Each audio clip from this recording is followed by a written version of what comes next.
जिंदगी रेत है हाथ से फिसल जाएगी, जो भी करना है कर वरना निकल जाएगी। Hey guys, welcome back to my channel Nancy the Indian blogger. कैसे हैं आप सब लोग? आशा करती हूँ कि आप सब लोग बहुत अच्छे होंगे। आज काफ़ी टाइम के बाद, काफ़ी महीनों के बाद मैं आप लोगों के साथ रूबरू हो रही हूँ। उसका एक बहुत बड़ा कारण है, बहुत बड़ा रीज़न है मेरी लाइफ में आप लोगों के सामने नहीं आई हूँ। क्यों मैंने कोई वीडियो अपलोड नहीं किया है। काफ़ी लोग मुझसे कह रहे हैं और कह रहे थे भी कि आपने इतने टाइम से कोई वीडियो अपलोड क्यों नहीं किया है। तो आज उन्हीं सब सवालों का जवाब लेके मैं आप लोगों के सामने आई हूँ। आफ्टर ऑल आप भी मेरी फैमिली हैं। मेरे चैनल पे 476 जो सब्सक्राइबर हैं, आप लोगों के सपोर्ट की वजह से ही मैं यहाँ पहुँची हूँ और आगे भी मुझे आप लोगों का पूरा सपोर्ट चाहिए।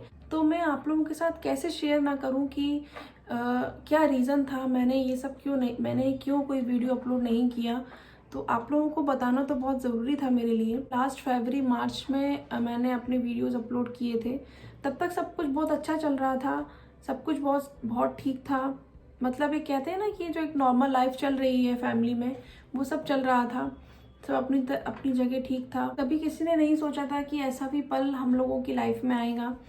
शहरी का बर्थडे था, तब उस टाइम पे ना मेरे मम्मी पापा, शहरी के दादा दादी सब लोग आए हुए थे। उस सेलिब्रेशन का वीडियोस भी मैंने अपने चैनल पे अपलोड किया है।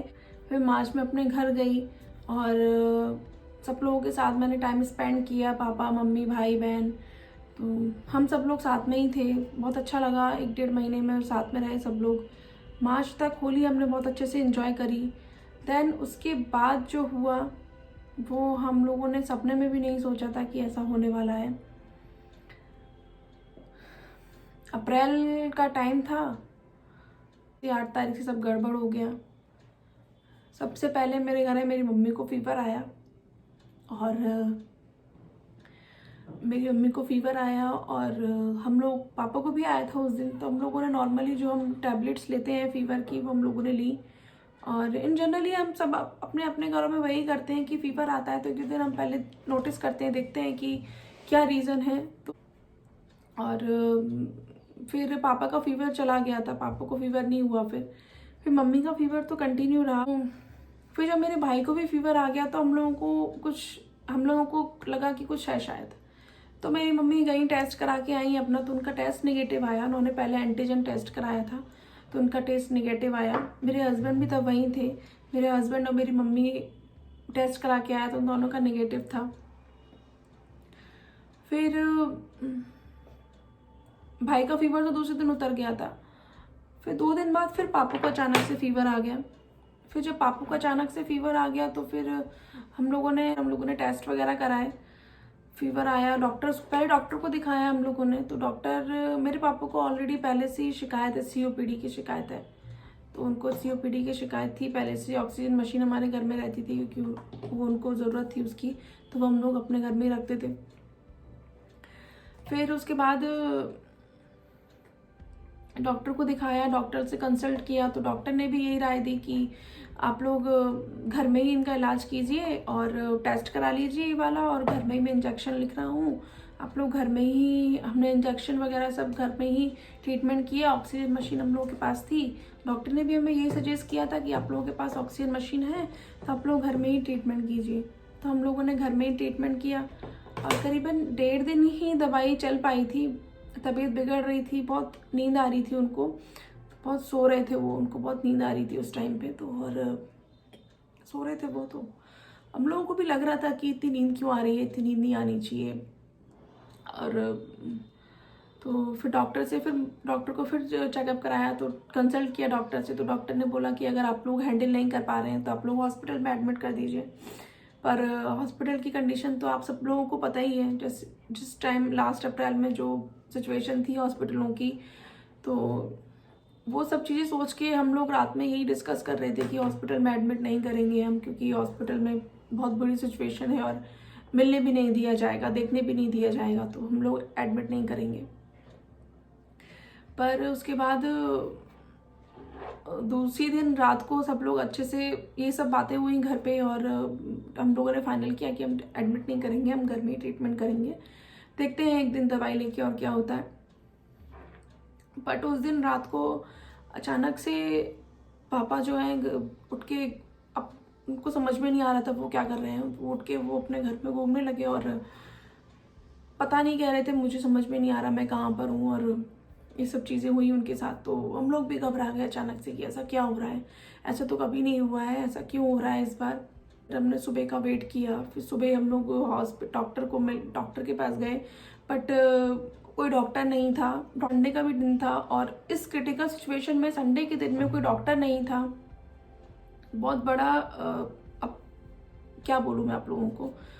तो उस टाइम पे उस टाइम पे हम लोगों ने, डॉक्टर नहीं था, फिर जिस डॉक्टर से कंसल्ट कर रहे थे उससे, और जिससे पापा का ट्रीटमेंट चलता है हमेशा, उससे हम लोग, उन दोनों से हमने कंसल्ट किया। दोनों ने यही राय कही कि अब जल्द से जल्द इनको एडमिट करवा दीजिए और इनको हॉस्पिटल में एडमिट करवा दीजिए जल्दी से।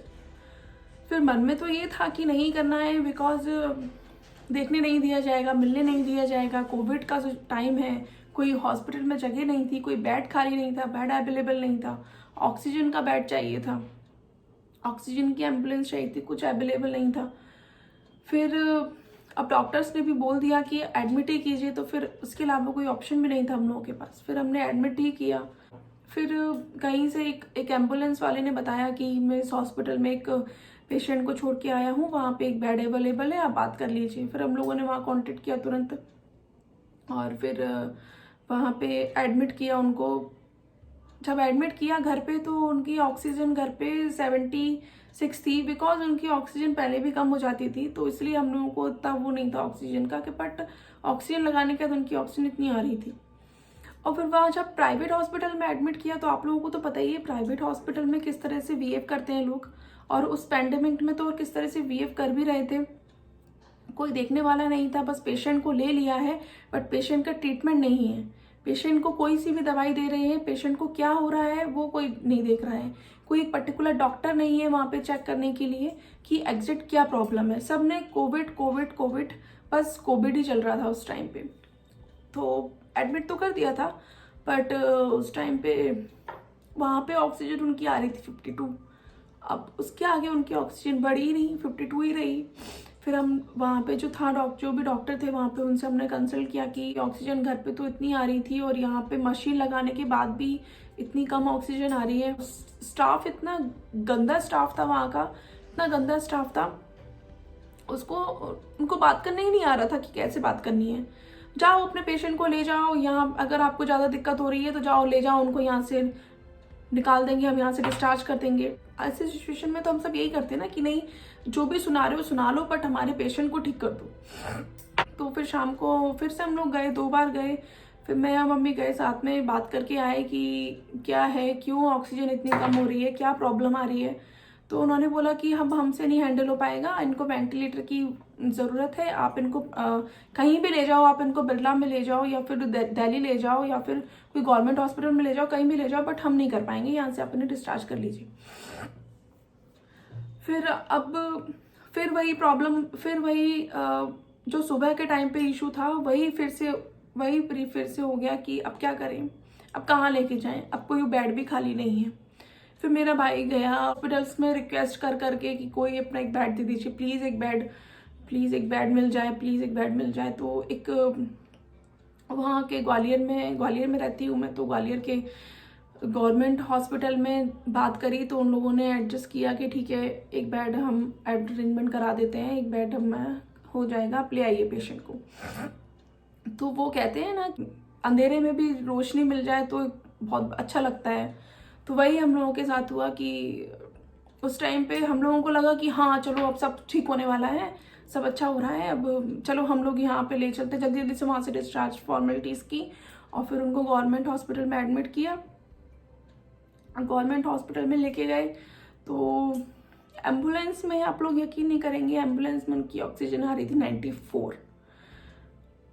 94 ऑक्सीजन आ रही थी। पल्स रेट भी एकदम ठीक था, बट वो उनकी हालत इतनी अच्छी नहीं थी कि वो कुछ बोल सकते थे, वो बात भी नहीं कर रहे थे हम लोगों से, और ना उनको समझ में आ रहा था कि मेरे आसपास कौन है। वो एकदम अपने स्लीपिंग पोजीशन में थे कि बस जैसे सो रहे हैं।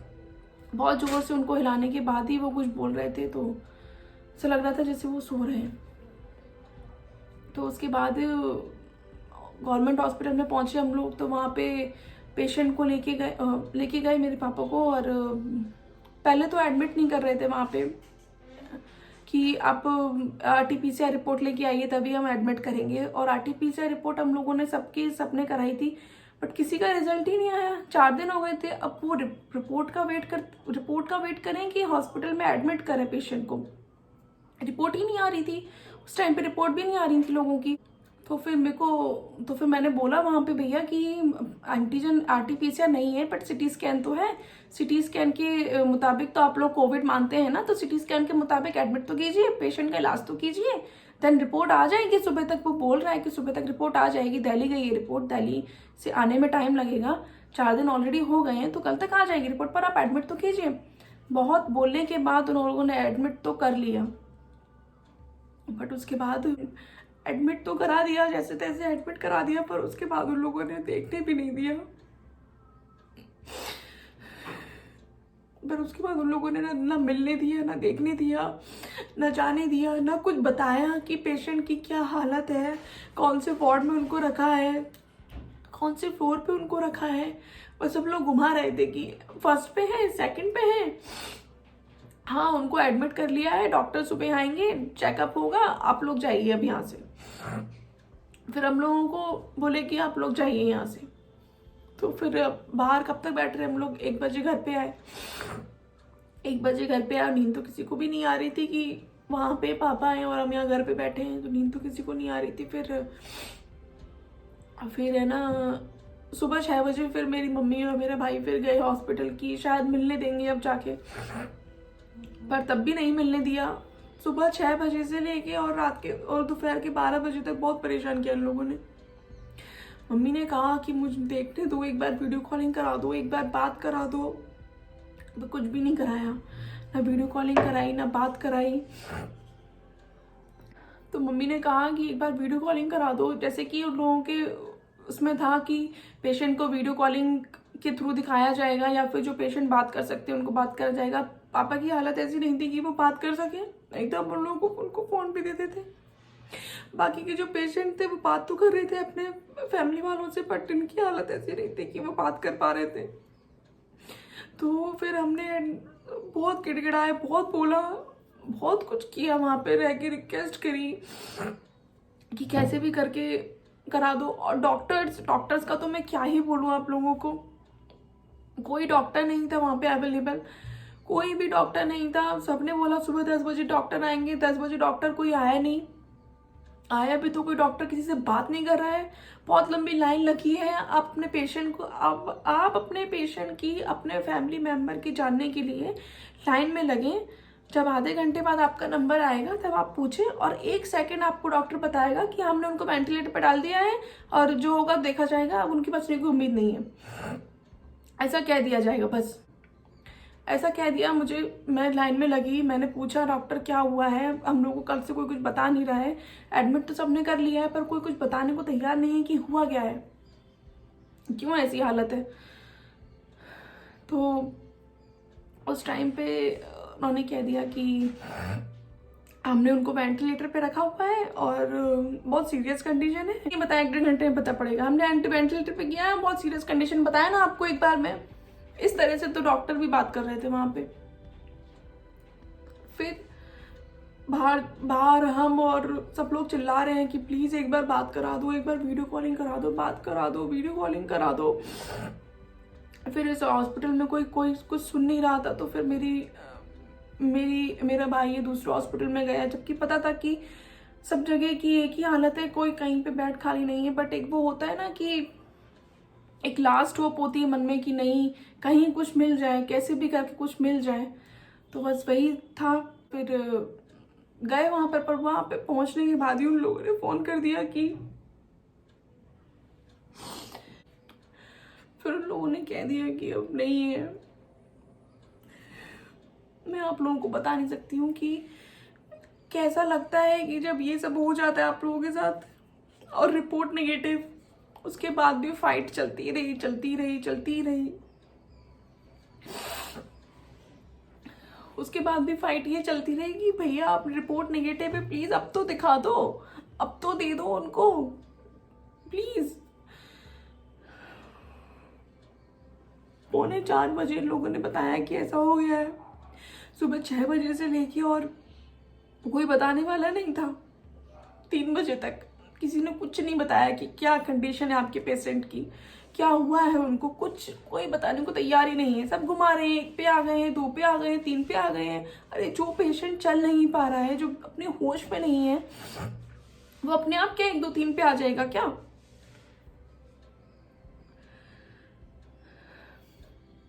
फिर रिपोर्ट तो नेगेटिव रात को आज सुबह आई गई थी, सुबह 6 बजे रिपोर्ट नेगेटिव थी। उसी के बेस पे हम लोग दूसरे हॉस्पिटल गए थे कि भैया रिपोर्ट नेगेटिव है, अब आप कहीं और इनको एडमिट कर लीजिए। बट रिपोर्ट नेगेटिव थी और फिर हम लोग लड़ते रहे कि रिपोर्ट नेगेटिव आई है, प्लीज़ दे दीजिए, अब तो दे दीजिए, अब तो दे दीजिए। रिपोर्ट नेगेटिव पॉजिटिव वालों का समझ में आ रहा था कि पॉजिटिव वालों को वो लोग नहीं दे रहे थे। हॉस्पिटल में बहुत से ऐसे केस थे जो वो लोग नहीं दे रहे थे, बट हम लोगों की रिपोर्ट तो नेगेटिव थी, प्लीज़ दे दो। बहुत उन लोगों के सामने रिक्वेस्ट किया, बहुत लड़े, बहुत झगड़े, बहुत सुनाया। अब क्या हुआ? अब दिखा तो दो कि एक बार देखने को तो दे दो। बस फिर वहाँ हॉस्पिटल में बहुत लड़े, 2 घंटे लड़े और उसके बाद फिर जैसे तैसे अपने घर पे लेके आए। तो ये सब चीजें थी आता है जिसकी वजह से मैं आप लोगों के साथ सामने नहीं आ पा रही थी। मुझे पता था मैं सामने आऊंगी तो यही सब चीजें होंगी। तो यही रीजन था कि मेरे पापा के साथ जो भी कुछ हुआ, जो भी कुछ हुआ मेरे पापा के साथ, मैं समझ सकती हूँ कि इस टाइम पे बहुत लोगों के साथ ऐसा हुआ है। बहुत सारे घर बेकार हो गए हैं और ये बहुत अच्छे से समझ में आ गया है कि कोई किसी का नहीं है। इनफैक्ट आपके फैमिली मेंबर्स भी आपके नहीं है। आपके जो रिलेटिव्स है ना, जिसको हम रिलेटिव्स मानते हैं, जिसके लिए हम अपनी पूरी लाइफ लगा देते हैं कि ये हमारे रिलेटिव्स हैं, ये हमारे जानने पहचानने वाले हैं, ये हमारे रिश्तेदार हैं, पर ऐसा कुछ भी नहीं है, सब बेकार है। उस टाइम पे कोई किसी का साथ नहीं दे रहा था। इनफैक्ट फैमिली मेंबर्स भी आपस में एक दूसरे का साथ नहीं दे रहे थे। सभी लोगों को सिर्फ अपना दिख रहा था कि हाँ बस हमारे साथ कुछ गलत नहीं होना चाहिए। सब लोगों को सिर्फ अपना ही दिख रहा था। मैं सिर्फ सबसे यही कहूंगी कि इस फेस में आप सब लोग अपने आप को संभालिए। उसके बाद ये सब हो गया, फिर ये अप्रैल में हो गया था सब कुछ। तो मैं अपने मम्मी के साथ ही थी इतने टाइम से, उनके साथ ही थी मैं 6-7 महीने से, बिकॉज मेरा मन ही नहीं कर रहा था वहाँ से आने का। वहाँ से आने का मेरा बिल्कुल भी मन नहीं था। उनकी भी तबीयत खराब हो रही थी, उनको भी एंजाइटी डिजीज हो गई है। वही सब चीज़ें सोच सोच के कि हम आखिरी में ना तो उनको देख पाए, ना उनसे मिल पाए, ना बात कर पाए, ना उनके मन की सुन पाए, ना उनको अपने मन की कह पाए। तो यही सब सोच सोच के हम लोग सोचते हैं कि ये नहीं होना चाहिए था। और इतनी जल्दी जब किसी के साथ हो जाता है तो बहुत बुरा लगता है। इतनी जल्दी भगवान, मैं अब भगवान से यही प्रे करती हूँ कि अब भगवान किसी का घर मत बेकार करना प्लीज। इतनी जल्दी सब जब हो जाता है सब कुछ तो बहुत बुरा लगता है लोगों को। एक लाइफ जो होती है ना वो स्टॉप हो जाती है। फिर आपको आगे बढ़ने के लिए बहुत सोचना पड़ता है, बहुत बहुत ज़्यादा सोचना पड़ता है कि अब हम जिसके साथ हम इतने सालों से, जिसने हमें पाल पोस के बड़ा किया, जिसके यहाँ पे हम शादी करके आए हैं, और जब वो इंसान हमें नहीं दिखता है, उसकी आवाज़ सुनाई नहीं देती है, ना उसकी हलचल होती है, तो बहुत बुरा लगता है। बहुत बुरा लगता है उस टाइम पे। ऐसा लगता है कि अब क्या करें। मुझे ना हॉस्पिटल वालों पे इतनी गुस्सा आ रही थी, इतना फ्रस्ट्रेशन आ रहा था उस टाइम पे कि मैं वहाँ पे जाके धरना दूँ। बट मेरी मम्मी, मेरे भाई, सब लोगों ने मुझे मना किया कि कोई फ़ायदा नहीं है जाने का, कुछ नहीं होगा। मेरे जैसे बहुत लोग थे वहाँ पे जो बेचारे कुछ नहीं कर पा रहे थे, कुछ भी नहीं। सिर्फ एक आस लगाए बैठे थे कि हाँ हम तो डॉक्टर के पास लाए हैं, भगवान के पास लाए हैं, सब सही हो जाएगा। पर ऐसा कुछ भी नहीं था। कुछ भी नहीं हुआ और बहुत लोगों के घर बर्बाद हो गए हैं। सबसे बस यही रिक्वेस्ट रहेगी कि जिसके पापा मम्मी उनके साथ हैं वो बहुत लकी है। प्लीज उनको बहुत अच्छे से रखिए, उनको कोई भी हर्ट मत होने दीजिए। बहुत लकी होते हैं जिनके पापा मम्मी उनके साथ हमेशा होते हैं। मैं बहुत मिस करती हूँ अपने पापा को, बहुत ज्यादा मिस करती हूँ। मुझे बहुत याद आती है उनकी, पर मैं कुछ कर नहीं सकती हूँ। सिर्फ याद करके ही रह जाते हैं हम। एक आर्टिकल आया था, बहुत वायरल हुआ था वो समय कि कोरोना काल में मौत के तांडव से ज्यादा रिश्तों ने अपने तांडव दिखाए हैं। तो वो बात 110% एकदम सही है। कोरोना काल में मौत के तांडव से ज्यादा रिश्तों ने अपने तांडव इतना ज्यादा दिखाया है कि हम कभी भी नहीं सोच। अब ये लगता है कि बस जो भी कोई है हमारी फैमिली ही है। फैमिली में भी हमारे पापा मम्मी भाई बहन, बस। इसके अलावा कोई रिश्तेदार, कोई आस पड़ोसी, कोई कुछ नहीं है। मुझ पे जो हुआ है उस बेस पे मैं आप लोगों से बोल रही हूँ। पहले मुझे भी सब अच्छा लगता था, पर अब मुझे भी अच्छा नहीं लगता है ज़्यादा, क्योंकि समझ में आ गया, क्योंकि समझ दिख रहा है कि ये दुनिया ऐसी ही है। यहाँ पे यही होता है। इसलिए मैं अब किसी से कोई एक्सपेक्टेशन नहीं रखना चाहती हूँ। जो भी करना है हमें अकेले को ही करना है, हमें अकेले को ही जीना है। जो भी कर रहे हैं हम अपने लिए ही कर रहे हैं। कोई भी नहीं है हमारे साथ, कोई भी नहीं आएगा उस टाइम पे। जब कोई आपके दुख में शामिल नहीं हुए तो सुख में शामिल होके भी क्या करना है उसे? सुख में भी क्यों शामिल हो वो, जब वो आपके दुख में ही शामिल नहीं हो रहा है? तो मैं इस बात को नहीं मानती हूँ कि जो इंसान दुख में शामिल नहीं वो सुख में भी शामिल हो। आज मैं बहुत हिम्मत जुटा के आप लोगों के सामने आई हूँ, बोला है मैंने सब कुछ, क्योंकि एक बार कभी ना कभी तो बताना ही है, शुरुआत तो करनी ही है ना। इसलिए सही रह के ही शुरुआत की जाए तो वो शुरुआत अच्छी होती है। इसलिए मैंने आज आप लोगों के साथ सब कुछ सारी चीज़ें शेयर की।